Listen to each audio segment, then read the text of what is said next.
지난주에는 부자 청년이 예수님께 찾아와 무엇을 해야 영생에 들어갈 수 있느냐고 질문했습니다. 그러자 예수님은 계명을 지키라고 하셨습니다.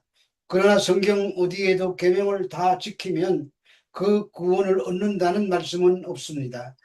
율법은 우리 죄인들인 인간이 얼마나 불가능한 존재인가를 깨닫게 만들어 예수 그리스도의 십자가 밑으로 이끄는 초등교사와 같은 것입니다. 무슨 계명을 더 지켜야 하는지 묻는 부자 청년에게 예수님은 내가 온전해지려면 내 소유를 팔아 가난한 자들에게 나누어 주라고 하십니다. 여기서 온전해지는 것은 처절하게 자신의 무능과 부족함을 깨닫고 온전케 하시는 이인 하나님께 자신을 의탁하는 것을 말합니다.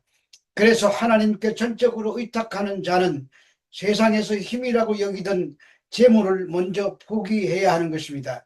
그때 비로소 하나님을 전적으로 의지하고 섬길 수 있게 되는 것입니다. 그러나 예수님의 말씀은 재물을 다 팔아 처분하는 데 강조점이 있는 것이 아니라 예수님을 조철하는 데 있습니다. 이러한 내용을 배경으로 오늘은 어떻게 해야 영생을 얻는가에 대해서 함께 은혜를 나누고자 합니다. 마태복음 19장 23절에서 24절의 말씀입니다. 예수께서 제자들에게 이르시되 내가 진실로 너희에게 이르노니 부자는 천국에 들어가기가 어려우니라. 다시 너희에게 말하노니 약대가 바늘기로 들어가는 것이 부자가 하나님 나라에 들어가는 것보다 쉬우리라 하신대. 재물이 영생을 얻는 데 장애물이라는 말입니다. 그래서 예수님은 부자가 하나님 나라에 들어가기가 얼마나 어려운지 낙타가 바늘귀에 들어가는 것보다 어렵다고 하신 것입니다. 여기서 낙타와 바늘귀의 비유는 그 당시에 사람들이 극복하기 어려운 일을 만났을 때 사용하는 일종의 관용구입니다. 마가복음 10장 23절에 의하면 재물이 많은 부자가 경건한 신앙을 유지하기가 어렵고 또한 재물이 많은 시대나 사회 역시 신앙에서는 후퇴한다는 것입니다. 그것은 단지 재물에만 해당되는 것이 아니고 지식이나 지위 등이 높아서 부한 자들까지도 포함되는 말입니다. 그래서 이들은 하나님 나라에 들어가기가 참으로 어렵다는 말입니다. 또한 그 말은 단지 부자인 자들만 가리키는 말이 아니라 하나님보다 재물을 더 의지하고 추구하는 자가 부자이고 그들이 영생의 축복을 받지 못한다는 뜻입니다. 그러므로 가난한 사람이라고 해서 영생에 들어가고 부자라고 해서 영생을 얻지 못한다고 단정하는 것은 잘못된 이해입니다. 실제로 부자들일 경우에 재물이 많기 때문에 그것에 의존하는 정도가 지나칠 정도로 가능성이 높습니다. 그러나 이들에게도 영생의 길은 막혀 있는 것은 아닙니다. 본문에 나오는 어렵다의 뜻인 부사 디스콜로스는 소화되기 어려운 나쁜 음식을 먹은 것처럼 힘들겠지만 그럼에도 불구하고 부자도 천국에 들어갈 수 있다는 말입니다. 그 방법은 모아두었던 재물을 가난한 자들에게 나누어 주므로 주님보다 더 의지했던 것을 포기하고 하나님 말을 소망하는 자기 부인이 있으면 된다는 말입니다. 그러나 그것이 쉽지 않습니다. 그래서 본문에 약대가 바늘기로 들어가는 것이 부자가 하나님 나라에 들어가기보다도 쉽다고 하신 것입니다. 예수님께서 이 비유를 통해서 말씀하시고자 하는 참 뜻은 구원으로 인도하는 문은 좁은 문인데 교만과 자기 만족으로 살찌운 사람들이 들어가기에는 더욱 좁다는 말인 것입니다. 부자가 천국에 들어가는 것의 어려움에 대한 말씀이 아니라 영생을 허락하시는 하나님의 은혜는 그만큼 더 크고 놀라운 것이며 그래서 구원받은 성도는 그 은혜의 감사함을 깨닫고 더 가까이 주님 앞으로 나아가야 한다는 것입니다. 결론은 재물 자체가 나쁜 것은 아니지만 재물이 내 주인이 되지 않게 조심해야 한다는 말과 함께 오직 주님만 바라보라는 구원론의 말씀임을 놓치지 말아야 할 것입니다. 19장 25절에서 26절의 말씀입니다. 제자들이 듣고 심히 놀라 가로되 그런즉 누가 구원을 얻을 수 있으리까? 예수께서 저희를 보시며 가라사대 사람으로는 할 수 없으되 하나님으로서는 다 할 수 있느니라. 제자들이 그러면 누가 구원을 받을 수 있느냐고 묻습니다. 그러자 예수님은 사람으로는 불가능하지만 하나님으로는 다 할 수 있다고 하십니다. 여기서 인간 능력의 한계와 하나님의 전능성을 대비하고 계십니다. 그런데 그 당시 유대 지혜 사상에 의하면 재물과 부는 하나님의 축복이고 가난과 빈곤은 하나님의 저주라고 생각했습니다. 실제로 유대인에게 있어서 가난은 부끄러움과 멸시의 대상이었습니다. 그러므로 예수님의 부자에 대한 경고와 재물을 포기하라는 말씀은 제자들에게 있어서도 충격적인 새로운 사상이었습니다. 따라서 제자들은 부자 관원들보다 못한 자신들 역시 구원받지 못하는 상태에 이르게 될 것이라는 염려로 아연실색하였습니다. 여기서 본문에 심히 놀라의 헬라어 여세 플레존토는 마치 뒤통수를 얻어맞은 듯이 의안이 벙벙했다는 뜻입니다. 그렇게 충격적인 말씀을 들은 제자들은 심각한 회의에 휩싸여 누가 구원을 얻을 수 있겠느냐고 질문합니다. 만일 부자가 천국에 들어가는 것이 그렇게 어렵다면 그 의외의 다른 사람들도 천국에 들어가기가 더더욱 어렵지 않겠느냐는 것입니다. 그러자 예수님께서 저희를 보시며 말씀하셨다고 하는데 여기서 보다의 뜻인 헬라어 엠블레토는 제자들의 불안을 완전히 씻어버릴 정도로 사려 깊은 눈빛으로 상대를 주시해 바라보셨다는 뜻입니다.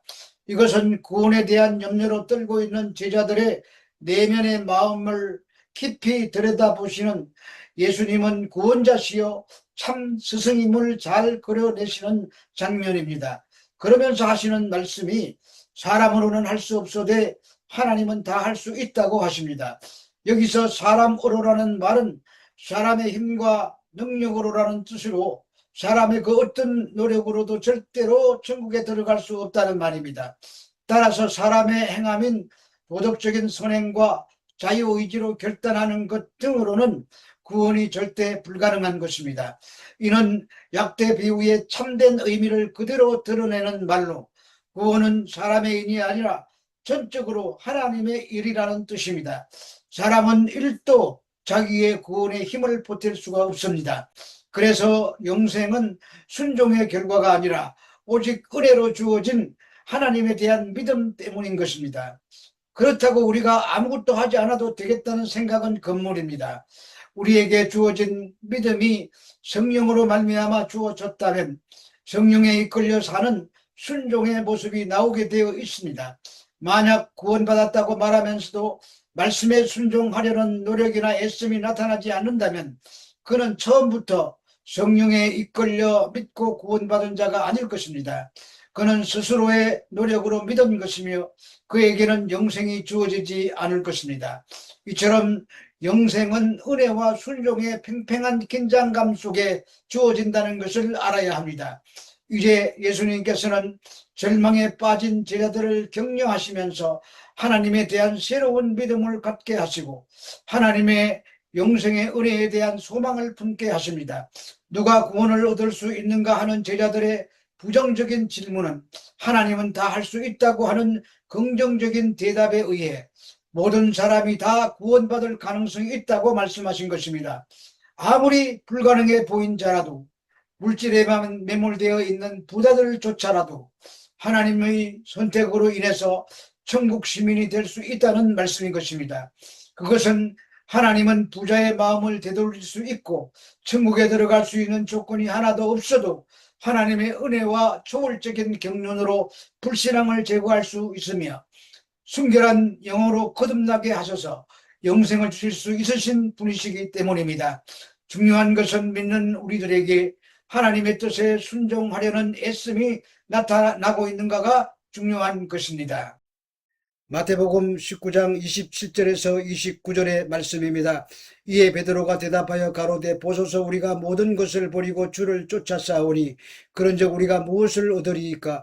예수께서 가라사대 내가 진실로 너희에게 이르노니 세상이 새롭게 되어 인자가 자기 영광의 보좌에 앉을 때에 나를 쫓는 너희도 12 보좌에 앉아 이스라엘의 12 지파를 심판하리라. 또 내 이름을 위하여 집이나 형제나 자매나 부모나 자식이나 전토를 벌인 자마다 여러 배를 받고 또 영생을 상속하리라. 베드로가 우리가 모든 것을 버리고 주를 쫓아 싸우니라고 고백합니다. 제자들은 예수님의 부름을 받고 세상적인 욕구나 생존의 터전인 자신들의 친족과 옛 생활까지 모두 갈릴리 해변에 버려두고 예수님의 고난의 길을 쫓아 예루살렘으로 향하게 있는 것이 사실입니다. 그래서 무엇을 얻을 수 있습니까? 라고 한 것입니다. 베드로의 이 말은 보상을 기대하는 잘못된 것이 아니라 예수님의 엄중한 말씀에 불안을 느낀 나머지 영생에 대한 확증을 얻고자 하는 근심 어린 질문입니다.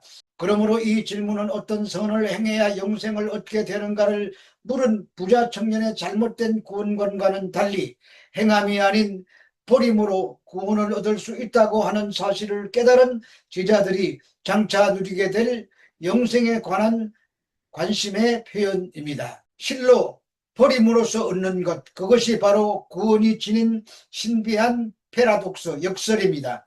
이러한 제자들의 근심 어린 질문에 세상이 새롭게 되어라고 하시면서 말씀하십니다. 이 말은 헬라어로 팔랑게네시아로 만물이 재탄생이나 재창조를 뜻하는 말로 새 세상이 와서 하나님 나라가 임하면이라는 뜻입니다. 그러므로 모든 만물이 완전히 거듭나는 과정을 통과해야 하나님의 나라가 완성되는 것입니다. 그리고 그때란 예수님께서 심판하시는 분으로 영광의 보좌 위에 앉으실 때를 가리킵니다. 따라서 심판하는 자리에 앉는다는 말은 심판의 시작을 알리는 또 다른 표현입니다. 그러므로 영광의 보좌에 인자가 앉으실 때에는 메시아가 그의 통치권을 확립하시고 공의와 불의를 가르실 때를 의미합니다. 그때 나를 쫓는 너희도 12보좌에 앉는다고 하십니다. 여기서 앉다라는 말이 카디조는 앉게 하다의 의미로 임명되다, 승진하다라는 뜻입니다. 제자들 12도 심판과 영광의 자리에 앉아서 예수님의 보조 심판자로서 예수님의 권위를 덧입어 그분의 심판의 모든 절차를 보좌하고 대행할 것이라는 의미입니다. 그리고 주님의 이름을 위하여 헌신한 자들은 여러 배를 받게 되는데 그것은 차고 넘칠 정도로 많은 수를 말합니다. 그 결과로 신앙의 공동체의 일원으로서 영적 가족이 되어 수많은 신앙의 형제자매를 얻게 될 것입니다. 그래서 비록 물질은 상실했지만 물질보다도 더 영원하고 가치 있는 참 평안과 사랑과 행복의 실제이신 예수 그리스도를 얻게 될 것이며 그와 함께 구원을 받아 영생을 누리게 될 것입니다. 결국 이 모든 말씀은 의로운 희생으로 따르는 순종의 신앙에는 놀라운 축복이 기다리고 있다는 말씀입니다. 구원은 전적으로 하나님께서 주시는 선물입니다. 그 은혜를 입은 자들은 성령의 이끌림을 통해 순종하는 삶이 나타나게 될 것이고 그런 자들에게는 놀라운 상급이 기다리고 있는 것입니다. 그것은 먼저 된 자나 나중된 자의 차별이 없습니다. 우리 모두 이 은혜에 참여하는 복된 자들이 되시기를 우리 주 예수 그리스도 이름으로 축원합니다.